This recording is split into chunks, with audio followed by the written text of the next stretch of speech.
Good to vach, everybody. So I'll tell you a maisa. You know, it's Shabbos Chanukah. It still is Chanukah. So I'll tell you a Chanukah maisa. There was a yid, a chassid of Mendel Rimanov. So let's call him Yankel. So this Rabbi Yankel, his custom was that every year, with Mesiras Nefesh by hook or by crook, he would be by Mendel Rimanover for the first night of Chanukah to see the Rebbe's lighting for the first night of Chanukah. This was the highlight of his year. This was his inyan.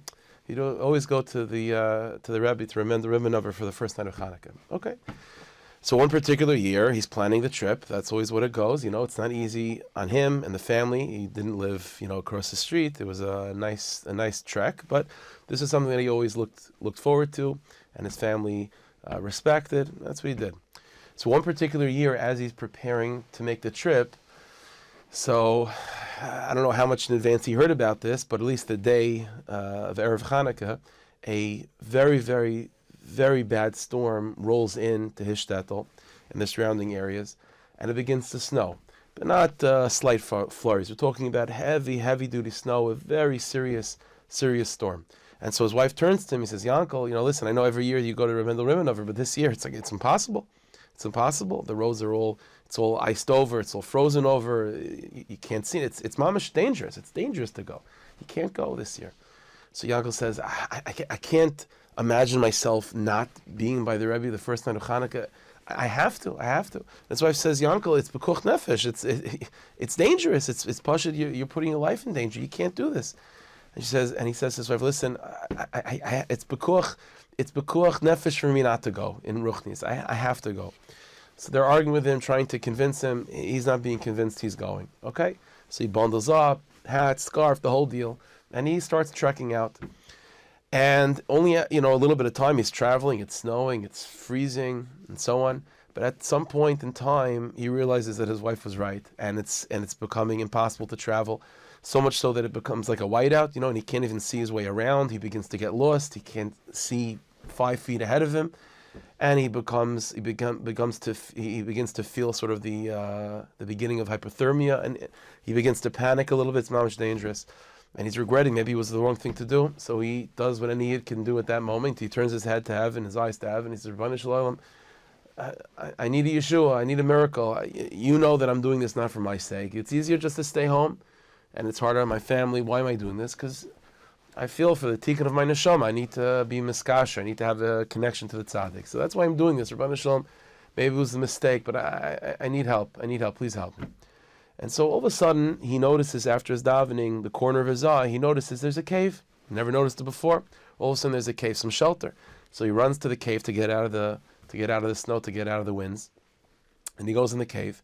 And once he enters into the cave, he notices that this is not a little cave, this is deep, it keeps on going.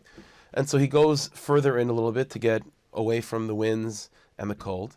And as he goes into the cave, he begins to see all the way into the cave, there's this glow coming from the deeper recesses of the cave, as if there's some light that's coming from deeper in.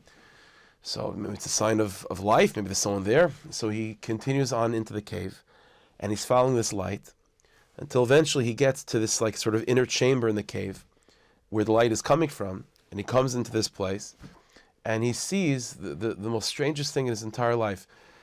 In this chamber, in this inner part of the cave, the entire area, which is a sizable area, was filled from top to bottom, every single inch, with hundreds of thousands, maybe millions of wicks, like for a candle, for Chanukah candles, wicks.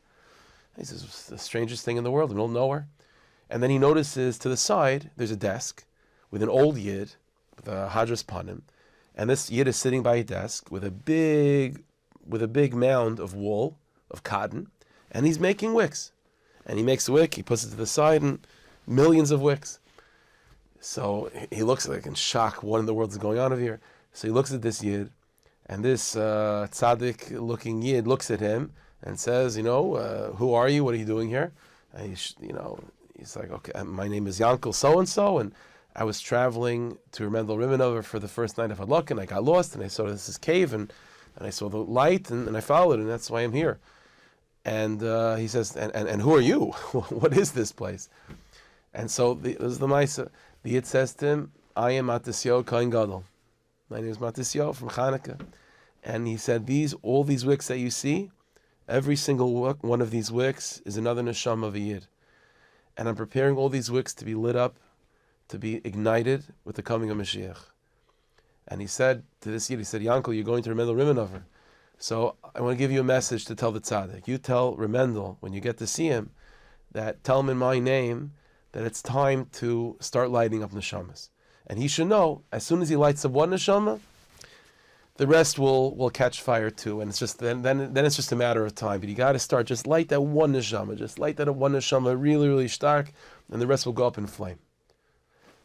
You know, he snaps his fingers, whatever it is. The next thing this Yankel knows, he wakes up in the Beis Medrash of Remendel Rimenover, right by the Tzadik. Remendel's holding the shamish, about to light the first hadlaka, the first candle.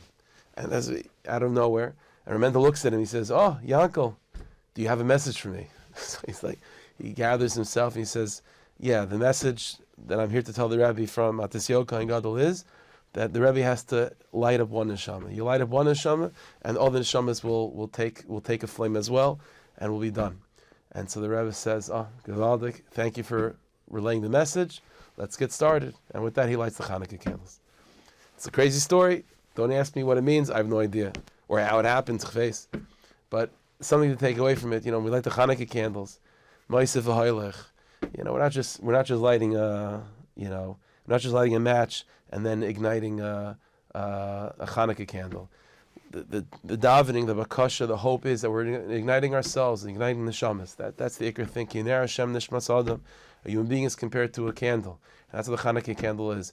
We have to remember this. You have to believe. Like Matisyo Kohen Gadol told Remendel Rimenover, you ignite yourself, you catch on fire, then your family catches on fire, and their friends and neighbors catch on fire, and everything else ignites. The nature of fire is that automatically, touching fire means the fire spreads. The nature of fire is to spread. And when a neshama is on fire, automatically that fire spreads. Our collective tefillah and our collective hope for ourselves and for each other that we should catch on fire, Pashad. Catch on fire with Torah and Avodah and Chasadim and Pnimistik Yiddishkeit. And with that, the fire of Yiddishkeit, the fire of Emunah, the fire of Avodas Hashem will spread.